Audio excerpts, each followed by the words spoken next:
everybody. This is Amanda and Bonnie from Tri-Faith. And Bonnie's going to be teaching us all how to make flower, or let's start this over. Okay. Take two. Take two. 3, 2, 1. Hey everybody, this is Amanda and Bonnie from the Tri-Faith Initiative, and Bonnie's going to be teaching us how to make newspaper starter pots for your garden. So Bonnie, if you'd like to take it away. That sounds great. Thank you. Well, we're all of us who are gardeners are starting to think about starting pots, starting seedlings over this winter. It's almost time to start tomatoes and peppers inside. So it's apropos right now. This is what we're going to make, these little newspaper pots. And the reason that I like these is that you put your little dirt, little soil in, a seed, and start your seedling right in these pots. And then when it's time to put them in the garden, you just tear off the bottom and plant the whole pot in the garden. The other thing I like about this is something that we didn't purchase. We already had this. We had newspaper to do this. So let's start by making one. I'm just going to tilt my screen down a little bit so you can see that this is a half sheet of newspaper that we've got right here. And we're just going to fold that in half. So the half, we're going to fold in half again. Yes, Amanda? Real quick, Bonnie, is there a certain type of paper? Can you use any type of paper, or does it have to be newspaper? If it's too thick, it's not going to be a good pot.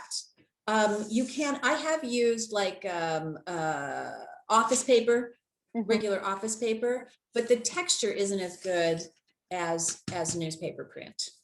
So yes, and you don't want to use anything that's shiny newspaper print. You want this dull newspaper print. Great. The shiny is not good for the environment, so we don't want to use that. Okay, and then the other thing you're going to choose is what size of pot you want to make. And this is about the diameter that I like, about this size, which is fairly good sized. You can see just by looking at my hand, it's fairly good sized. So this is just a spray can of butter flavored oil for baking. But the reason I'm using it is because of the diameter. If you want it bigger, you just use a bigger vessel. If you want it smaller, you can use it. The reason that I'm using this size is because I think this is this is the Goldilocks size. It's just right. Bigger, you should probably have double paper because you just need a little more structure for that much soil. Smaller, it starts to be tedious and getting a little plant in there and taken care of and giving it enough space to grow.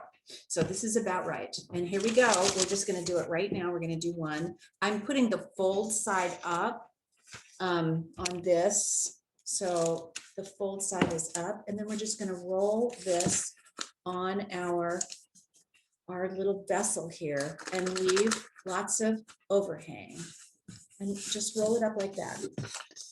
It's so quick and easy. It's really not a big deal. And then just fold the bottom down. So you have a lot of newspaper at the bottom to give it a good base, and then mash it like that. And then it should slide right off, just like this. Now, if you feel insecure, because some people who make these with me don't like the idea that there's a flap here. So you can put a little piece of paper tape there if that bothers you, just like that. And some people don't like it that this isn't completely sealed, but once you get the soil and it starts being watered, wet inside there, it will seal itself somewhat. You pick these pots up and they're going to be full of soil that will give them more structure. So that's all there is to it. Let's do it again. Just give us one more little crack at this. So that's all you have to do. Roll it around there. Give yourself plenty at the bottom to fold under and roll it up just like that.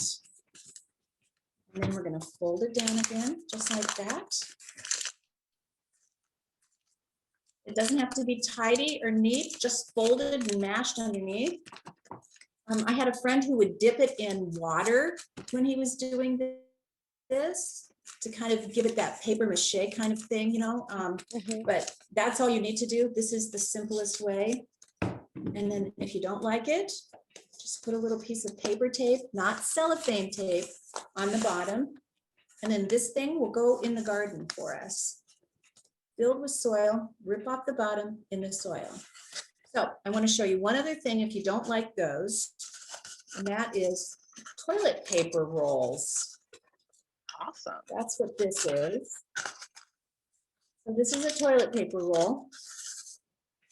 And I folded it this way and then folded it this way. And I use a folding knife, you know, to make sure the corners are nice. But to do that, then after you've folded it like this, and you're going to cut little flaps at the bottom. And then you're going to fold it so it looks like this, like you would fold a box. And then And you could give it a probably little also do indent. that with tin or paper towel rolls too, by cutting them in half and using it that way. Absolutely.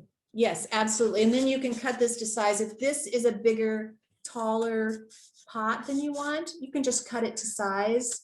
I think this would be too much for me if I were starting little baby plants, but it's a nice little size and we're reusing something, aren't we? Mhm. So Yeah. that's good. Then the other suggestion that I have for you is just one other way to have seedlings and use something recycled, and that is using an egg carton. You can actually fill those little areas in with soil, or you can use your egg that you've cracked open, wash out the eggshell, and put that inside the carton. So you have 12 little half eggs there, and then fill those up, and those can go right into the garden too. So there's 3 little ways to do that. And my other favorite thing to do is to look around my house and see what I was going to recycle, and recycle one of those things that you get raspberries in, or something that you get, you know, takeout in, and that can be your way to use that. And then if you have all these little pots all together, use a tray that you already have, or you can use a cardboard box and put waxed paper inside. And if you insist, you can use a plastic bag for your tray. Not my favorite thing, but you'll recycle that plastic bag after you're done. So just cut a box down so it fits your little pots inside there. And then you can turn them, because if you've got little plants started, you'll need to turn them, because that's what the sunlight does for us. Right. You know, it goes east to west. So we'll need to turn it, and it's easier to turn one big tray than it is to turn every little pot. So don't worry about getting them wet. They're going to hold their structure for several months. So I hope you enjoyed that. It's so much fun for us to be able to share. I hope you have lots of plants to start. It's snowing right now on this Ash Wednesday, but it's beautiful and we need it, and it's moisture. So have any questions for me, Amanda? I don't, but what a great way to recycle old newspaper, toilet paper rolls, things that we all already have. And let's like talk about sustainability, right? And creating our own food. So thank you so much. And this was great. Thank you. Have fun. Bye, everybody.